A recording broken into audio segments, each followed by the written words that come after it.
Sa pagbisita ng TFC sa Benguet, natuklasan namin ang mga negosyong bumubuhay sa maraming pamilya sa bayan ng La Trinidad at Baguio City. Sa La Trinidad, tradisyonal pa rin ang paraan ng pagkulay at paghabi ng tela. Mula sa malalaking kawa, kinukulayan at pinapatuyo ang mga mahahabang sinulid na ito bago ilagay sa handloom o sa habian. Makalipas ang halos 1 linggo ng paghahabi, mabubuo ang isa sa ipinagmamalaking katutubong produkto ng Benguet, ang Ikat Fabrics.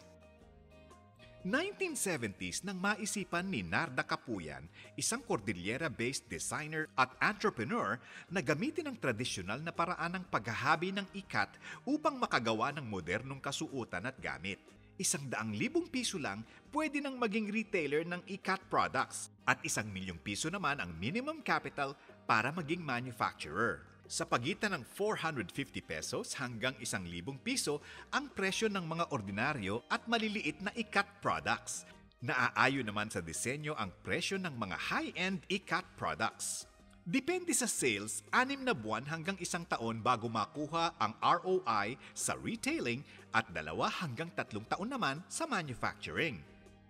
3-in-1 na maituturing ang ikat fabric making.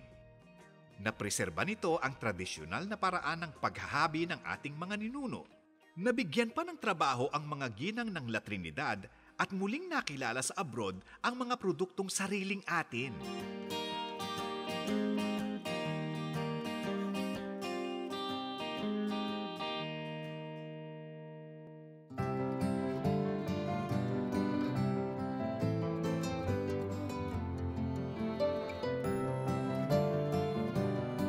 Dito pa rin sa Benguet, isang industriyang patuloy na nagbibigay kabuhayan sa mga taga rito ang pagmimina. Bukod sa ginto, pilak o silver ang isa sa ipinagmamalaking likas yaman ng probinsya. Sa Baguio City, buhay na buhay ang silver craft industry. Necklaces, mga eleganteng singsing, home decors at figurines. Lahat ng yan, gawa silver. Araw-araw, dinarayo ng maraming turista sa Baguio ang jewelry shop na ito para makabili ng silver craft products. Depende sa disenyo at kapal ng silver, makakabili kayo ng silver sterling na singsing mula 300 pesos, 3,000 pisong necklace at 2,000 pesos na bracelet. Karamihan po yung mga famous namin na product, yung mga miniatures, saka yung mga necklace na antiques sa mga brooches, kasi handmade po kasi yun, sir. Very fine ang gawa po. Silver sterling ang gamit ng mga platero ng Baguio City.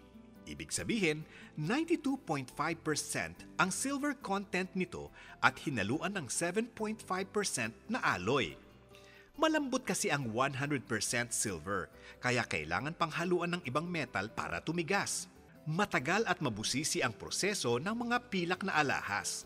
Una, tutunawin ang raw silver. Pagkatapos, hinuhulma ito, patitigasin at pakikintabin.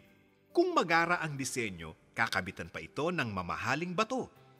Tulad ng ibang negosyo, pwedeng maging manufacturer o retailer sa silver craft business. 100,000 pesos ang karaniwang puhunan sa silver craft retailing. Sapat na ito para makabili ng 20 iba't ibang silver craft products na pwede niyong ibenta. Sa manufacturing side naman, hindi bababa sa 1,000,000 piso ang puhunan. Kailangan pa kasing bumili ng mga gamit at mag-empleyo ng mga platero. Depende ang kita sa sales at presyo ng silver sa merkado. Pero karaniwan, 3 to 6 months ang hintayan bago makuha ang inyong return of investment sa retailing. At 1 taon naman sa manufacturing side. At yan ang ikat fabrics ng La Trinidad at silver craft ng Baguio City.